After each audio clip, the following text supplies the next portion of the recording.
How do you find a doctor that knows something about hypermobility? And what do you say to make them take you seriously?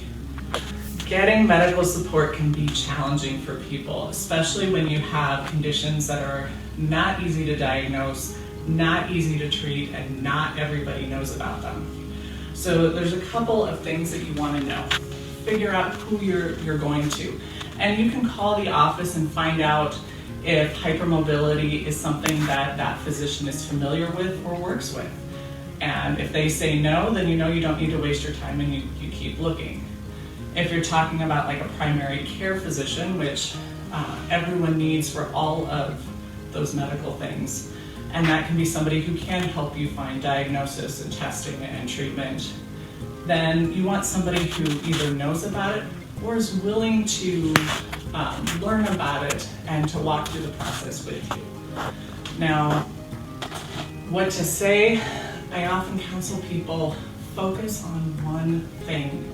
People want to come in, even into my office, and they have 45 minutes of history and tests and all of the things that you've done.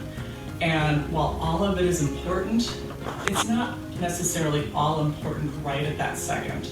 And for a lot of medical visits now, you're trying to get everything into a 15-minute visit and get something out of it. So you want to pick that one major thing that is most important to you. That could be back pain, could be neck pain, it could be your hypermobility. And if it's your hypermobility, you want to summarize what you want into 2 sentences. And yes, I said 2 sentences. So what that means is that you have to condense.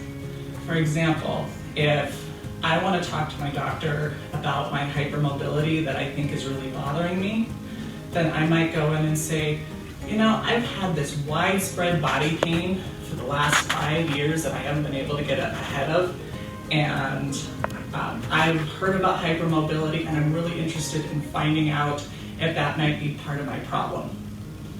And then what that does is that allows your physician to ask you follow-up questions, to figure out what your pain is, and to let you know what evaluation options they can offer you. And it can start that conversation.